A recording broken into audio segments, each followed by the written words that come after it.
महत्त्वाच्या बातम्यांकडे। राज्यातल्या महापालिका निवडणुकांच्या निमित्तानं सर्वात वादग्रस्त मुद्दा ठरला तो म्हणजे उमेदवारांच्या झालेल्या बिनविरोध निवडी। राज्यभरात तब्बल 67 ठिकाणी झालेल्या बिनविरोध निवडींविरोधात मनसेनं तीव्र भूमिका घेतली आहे। मनसेचे ठाणे जिल्हाध्यक्ष अविनाश जाधवानी राज्य निवडणूक आयुक्तांची भेट घेऊन निषेधाचं पत्र त्यांच्या सुपूर्द केलं। त्यावेळी ठाण्यातील निवडणूक अधिकाऱ्यांबाबत तक्रार करण्यात आली। तसंच सत्ताधाऱ्यांनी पैशांचा गैरवापर केल्याचाही आरोप करण्यात आला। अविनाश जाधव आणि काँग्रेसचे समीर गांधी यांनी बिनविरोध झालेल्या निवडणुकांविरोधात मुंबई उच्च न्यायालयात याचिकाही दाखल केली आहे। बिनविरोध संकल्पना लोकप्रतिनिधी कायद्यात नसल्याचा दावा या याचिकेत करण्यात आला। त्यामुळे या याचिकेवर कोर्ट आता नेमका काय निर्णय देतं हे पाहणं महत्त्वाचं ठरणार आहे। निवडणूक आयोगाने देखील याची चौकशी लावलेली आहे। तर फक्त त्याची चौकशी लावून होणार नाही, कारण जे आरओ आहेत किंवा जे जिल्हाधिकारी आहेत यांनीच आधीपासून या सगळ्या गोष्टीमध्ये त्यांची इन्व्हॉल्वमेंट आहे।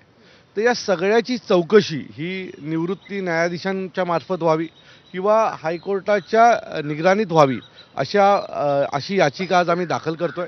आणि जर खरंच न्याय द्यायचा असेल तर मला असं वाटतं की यात एका वेगळ्या संस्थेकडनं ही सगळी चौकशी व्हावी आणि तोपर्यंत हा संपूर्ण निकाल हा राखून ठेवला पाहिजे। माझ्या 2 मागण्या आहेत की ज्या आरओज होत्या ज्यांनी ह्या सगळ्या प्रकारे गोंधळ घातला त्यांचे जे तिथले जे फुटेज आहेत ते चेक करावे। उमेदवारांना मतदान त्या केंद्राच्या बाहेर कोण घेऊन येत होतं ते कुठल्या पक्षाचे होते ते चेक करावे। आणि दुसरी आणि महत्त्वाची गोष्ट, जोपर्यंत ही चौकशी पूर्ण होत नाही तोपर्यंत निवडणुकीचे जे निकाल आहेत ते राखून ठेवावेत, तोपर्यंत ते निर्णय जाहीर करू नयेत। अशा 2 मागण्यांसाठी मी आज यांची भेट घेतली। उपमुख्यमंत्री एकनाथ शिंदेंची ठाण्यात भेट घेतल्यावर विक्रांत घाग यांनी दबावापोटी आपला अर्ज मागे घेतल्याचा आरोप हा अविनाश जाधव यांनी केला होता आणि अविनाश जाधवांनी केलेला तो आरोप विक्रांत घाग यांनी फेटाळून लावलाय।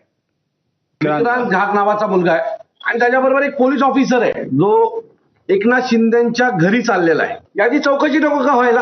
आता हा प्रूफ आहे ना, सरळ प्रूफ आहे की एकनाथ शिंदेंच्या घरी एक पोलीस अधिकारी हे आमच्या उमेदवाराला घेऊन गेलेले आहेत आणि त्यानंतर त्यांनी जाऊन अर्ज पाठी घेतलेला आहे। सो या सगळ्या गोष्टी पाहता ही संपूर्ण निवडणूक ही मला असं वाटतं पैशानी आणि पोलीस यंत्रणेच्या दबावाखाली लढली जाते। मी शिंदे साहेबांना भेटल्यानंतर जरी अर्ज मागे घेतला असेल तरी माझं डिसिजन पहिलंच झालं होतं, कारण माझ्यावर कुणाचाही दबाव नव्हता किंवा काही नाही। माझ्या कार्यकर्त्यांच्या म्हणण्यानुसार मी माझा अर्ज मागे घेतलेला आहे आणि शिंदे साहेबांच्या उमेदवाराला मी पाठिंबा जाहीर केलेला आहे। मला कुठलाही अधिकारी आतमध्ये घेऊन गेला नाही। मी माझ्या स्वतः बुक मध्ये एंट्री करून DCM शिंदे साहेबांच्या बंगल्यात एंट्री बुक मध्ये एंट्री करून माझं नाव लिहून मी आतमध्ये गेलेलो आहे।